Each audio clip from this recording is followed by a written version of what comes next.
अच्छा दूसरो parlour, beauty parlour. देखो बात यह है कि आज का व्यक्ति आईटी और ब्यूटी के चक्कर में फंसा है। हर आदमी ये सोच रहा है कि हम अच्छे कैसे लगे। अरे इसे पार्लर में जा रहा हो, अच्छे ही लगवे नहीं जाए पार्लर में। पार्लर में कैसा चलो जाए होते ऐसे निकर है अच्छो ही बन के। आज का व्यक्ति आईटी और ब्यूटी के चक्कर में अपनी सच्ची ड्यूटी भूल गया है कि भगवान ने हमें सच्ची ड्यूटी का दी है। और भगवान की सच्ची ड्यूटी जा है कि भगवान को भजन करो, ये तन के द्वारा कछु अच्छो काम करो। और जब पार्लर की चर्चा है तो बात भी तई से समझियो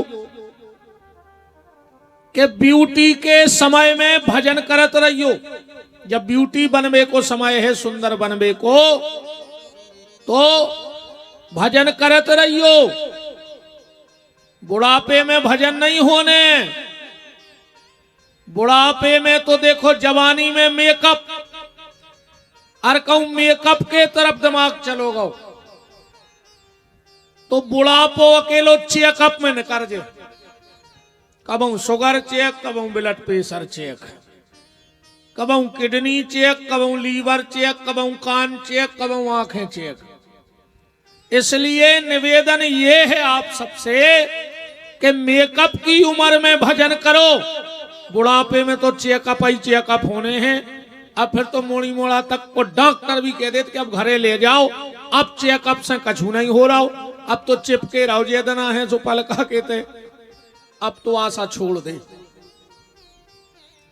देखो आज वर्तमान परिवेश में सुंदरता सस्ती हो गई है। सुंदरता बिल्कुल सस्ती है।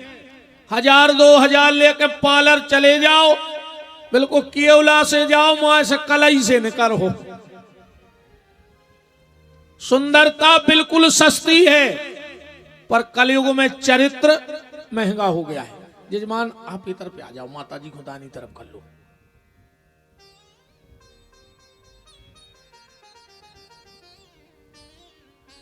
जब भगवान का पूजन करें तो पत्नी को दाहिने अंग बिठाना चाहिए, उससे लक्ष्मी बढ़ती है।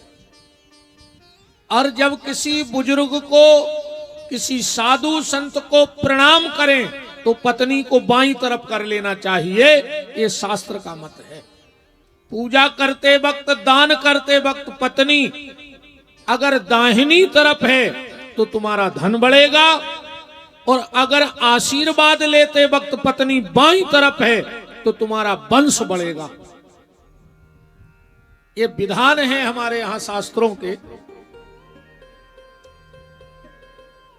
तो आज सुंदरता सस्ती हो गई और चरित्र महंगा हो गया। आज घड़ी सस्ती हो गई, समय महंगो होगा। होगा कि नहीं होगा? घड़ी तो सस्ती है, 20-25 रुपया में भी मिल रही, पर समय महंगो होगा। सुंदरता सस्ती है, चरित्र महंगा हो गया। घड़ी सस्ती है, समय महंगा हो गया। शरीर सस्ता है, सांसें महंगी हो गई। शरीर बिल्कुल सस्ता है, सांसें महंगी हो गई। रिश्तेदारी बिल्कुल सस्ती है, पर निभावो बहुत महंगो होगा। आज के समय में रिश्तेदारी बिल्कुल सस्ती है, पर उसे निभाना बहुत महंगा हो गया है।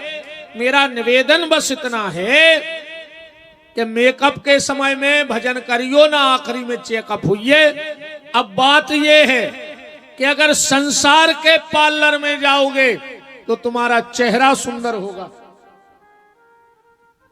दुनिया का ऐसा कोई पार्लर नहीं है जो तुम्हारे चरित्र को सुंदर कर दे। अगर दुनिया के पार्लर में गए तो तुम्हारा चेहरा सुंदर होगा और अगर परमात्मा की कथा में आ गए तो तुम्हारा चरित्र सुंदर हो जाएगा। इस पार्लर में बाहर की सुंदरता पे ध्यान नहीं दिया जाएगा, इस पार्लर में भीतर की सुंदरता पे ध्यान दिया जाएगा।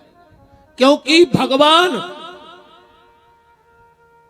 तन की सुंदरता पे नहीं रीझते।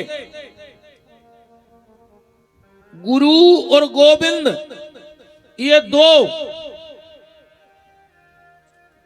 तुम्हारे तन पे नहीं रीझेंगे, गुरु और गोविंद तुम्हारे मन पे रीझने वाले हैं। क्योंकि आज व्यक्ति सिर्फ चमड़ी और दमड़ी इनके पीछे भाग रहा है, चमड़ी के और दमड़ी के पीछे ये दुनिया भाग रही है। पर सच्चा भागना तो ये है जो परमात्मा की तरफ भागा जाए। तो इस पार्लर में परमात्मा की जो पावन पवित्र और पुनीत कथा का आयोजन वकील परिवार के द्वारा हो रहा है, ये चेहरे को सुंदर नहीं बनाएगा, ये तुम्हारे चरित्र को सुंदर बनाएगा, तुम्हारे जीवन को सुंदर बनाएगा। क्योंकि गुरु और गोविंद सिर्फ और सिर्फ तुम्हारे चरित्र पे ध्यान देंगे, ना भगवान तुम्हारी जात पे ध्यान दे है कि तुम कौन जात के आओ। अब बहुत ऊंची जात में हो गए और कहूं ठाणे सुंगरा पटा रहे हो, तुम्हें भगवान मिल जाए। कलारी की सिसिंगे ने बच रही हो और तुम्हें भगवान मिल जाए।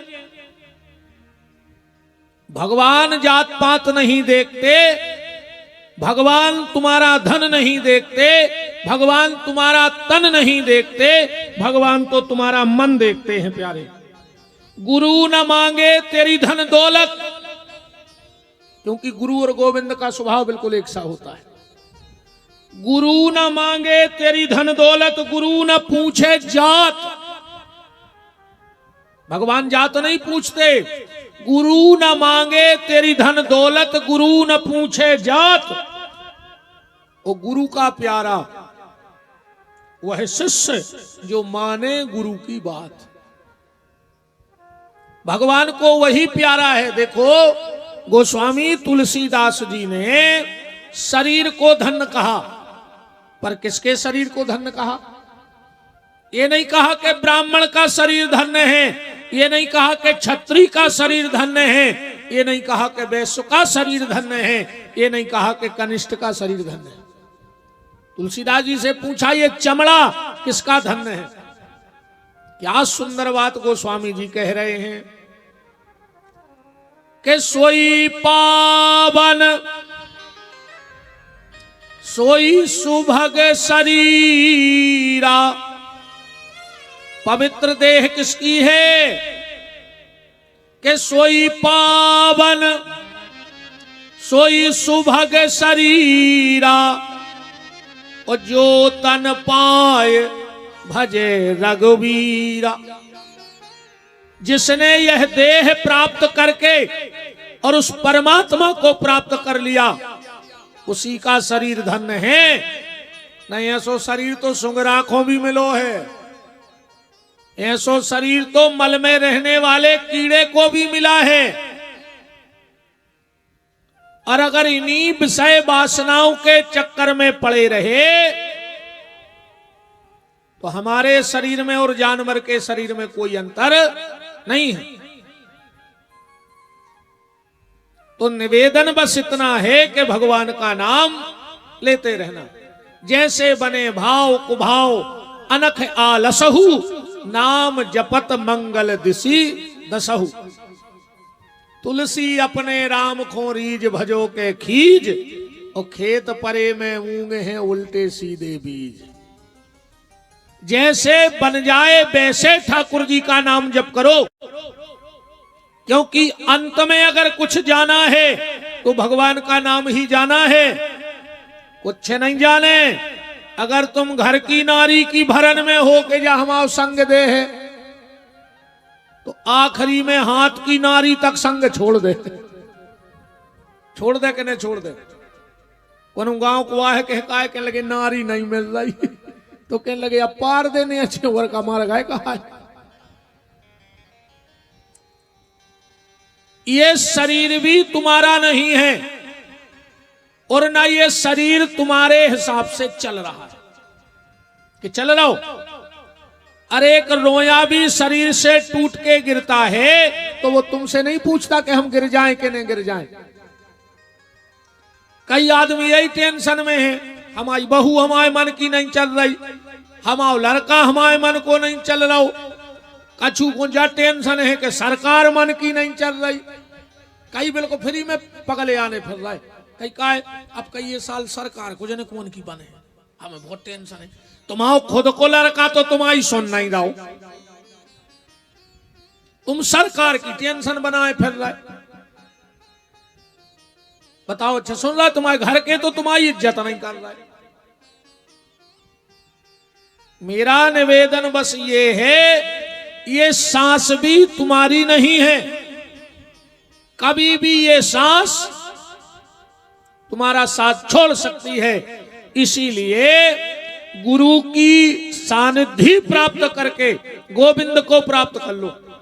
बस यही मनुष्य जीवन का सबसे बड़ा लक्ष्य है। भजन करो। महाराज जी एक चेला ने गुरु जी से ली दीक्षा, गुरु जी ने माला दे दी। जैसा ही गुरु जी जान लगे वो कहने लगो महाराज जी तने जा बता दे कि लगभग कितो भजन करने। अब गुरु जी बोले जितो अधिक से अधिक कर पाओ, जितनी माला घुमा पाओ।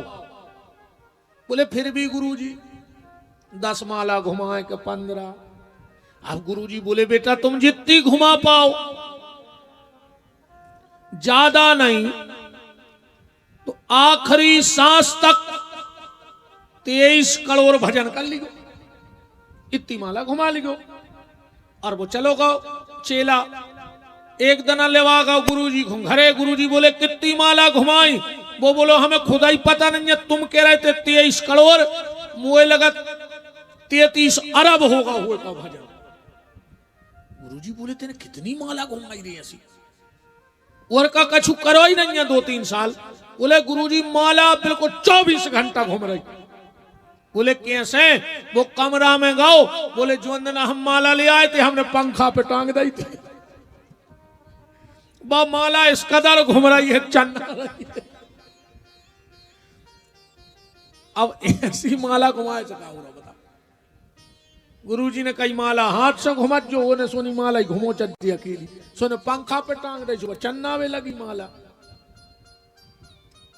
मेरा निवेदन बस आप सबसे हाथ छोड़ के ये है कि अगर मनुष्य तन मिला है तो भगवान का भजन कर डालो। ये मानव जीवन सिर्फ भगवान के भजन को है, पर आज के आदमी को अकेले भजन की ने कहो। देखियो पटेल साहब जो अंदर भंडारो हो जे तुम आए थे, अगर इतने जनता बन जाए, हमारे पूरे रिश्तेदार यही तुक में बैठे होंगे, कहीं का के लगे अपन तो आखिरी दिन भंडारे में सम्मिलित हो जाए। अभी उन्होंने कथा था से कुछ नहीं लेने। रे मन भजन करे खो रोबे, वो कहूं मिले जो फ्री को खावे तो हाथ पांव ने धोवे। रे मन भजन करे खो रोबे, कहूं हुए जो राई दिवारी सुरात भरे ने सोवे। कहूं होए जो राई दिवारी तो रात भरे ने सोवे। रे मन भजन करे खो रोबे, तो कहूं होए रामायण गीता सो दिन डूबे से सोवे। रे मन भजन करे खो रोबे। खावे खूंगा। अच्छा मन भंडारे वालों की गत भी बा होत है कबऊ कबऊ। एक गाँव भंडारो करवे कथा है 7 ही दिन आने गाँव मन भंडारे को पहुंच गओ तना हो गओ लेट। पंडाल में आओ जो नो पूड़ी बढ़ा गई। अब उन्हें सोची चलो घर ही खे हैं बढ़ा गए। जो नो गेट पे गाओ जो नो को 500 की चप्पलें वो ले गाओ। सोने पूड़ी मिली और 500 की चप्पलें और चली गई वृंदावन बिहारी लाल की जय। मौका ढूंढो भजन का, नाम जप का, पर भजन भी किए सो। बात वही आ गई के पार्लर, बाहर की सुंदरता से भजन नहीं होने, भीतर की पवित्रता से परमात्मा मिलेगा। ऐसो भजन तो जे भी बहन जी हरे करा तुम, घर की सास प्यासी मर रही वे 4 बजे से दुर्गा ढारत फैल रही, बताओ 4 बजे से गदबद कसेड़ी लाए, और घर की सास मर रही प्यास हो, वो की घुटकी मसक बे में फैल रही, तो मैं शंकर जी मिले हैं कप्तान। आज का चुने का महाराज का पिया देना है नहीं, हाँ आज अच्छी अच्छी हो जान दे। देव की नंदन बेद है, हम कुछ नहीं, तो वही लगी थे इनको इंद्रपाल को के कथा करा। आज कुछ नहीं कह रहा, आज तो अच्छी अच्छी कथा सुन ले, ये तो 20 और इसी अपन काल से चुके अभी, चिंता न करो, बात छोड़ दे, पेलो देना है। हमने खूब समझाओ तो कि हमें नहीं बुलाओ, कौन उम्र को बुला ले, हमारी ने कराओ कथा, उन्होंने नहीं माने, अब नहीं माने तो सुनो, को लड़किया पटकी तो अब सुन नहीं पा रहे। मन की पवित्रता पे भगवान रीझता है। इन 7 दिन में हम लोग भागवत जी के माध्यम से भगवान से जुड़ने का प्रयास करेंगे। इसमें 4 शब्द हैं, भा, गा, बा और ता। देखो शुक भागवत में आया है कि किसी के घर में भागवत आ जाना ये तो बहुत बड़ी बात है, किसी के यहां भागवत की कथा बैठ जाना ये तो बहुत बड़ी बात है। करोड़ों जन्मों के पुण्य जब उदय होते हैं तो व्यक्ति के मन में ये विचार आता है, क्या कभी हम भी भागवत करा पाएंगे? बस तो विचार करवा, वो तो बहुत बड़ी बात है, करा पाएंगे, जो विचार भी नहीं आता आदमी को, क्योंकि बिना परमात्मा की कृपा के इतना बड़ा दिव्य आयोजन हो नहीं सकता है। भागवत की कथा पैसा से नहीं होए, भागवत की कथा पोंछ पकड़ से नहीं होए, भागवत की कथा मेहनत से नहीं होए, भागवत की कथा तो भगवान की कृपा से होती है। ये 25 साल के अनुभव में अगर भगवान की कृपा न होए तो कई जगह के तो पंडाल हो मस गए, लगे लगाए, मैंने कथा नहीं हो पाई, कलश यात्राएं हो गई और कथा नहीं हो पाई। क्यों? क्योंकि भगवान की कृपा नहीं थी, और थोड़ी बहुत कृपा से ये काम नहीं होए। गोस्वामी जी कह रहे अति हरि कृपा, तनक बहुत कृपा नहीं, अति हरि कृपा, अति हरि कृपा जाए पर होई, तो पांव धरे यह मार्ग सोई। यहां तक आना भी भगवान की बहुत बड़ी कृपा है। कई आदमी तहीं से भाग जाए, बस उनकी तकदीर में भरने एको सीधो ना हो भागवत, जे के भाग्य में हुई है वो भग के आ है, और जे के भाग में न हुई है सो कल 2 बजे न तई मर रहे है गीत सो। और जो कथा चालू हुई है इतनी दूर भग है कि ओके कान में झाई न पड़ जाए भगवान, क्योंकि भगवान की इच्छा नहीं है। तो भागवत का सीधा अर्थ है ये भाग्य की कथा है। दुर्लभो मानसो देहि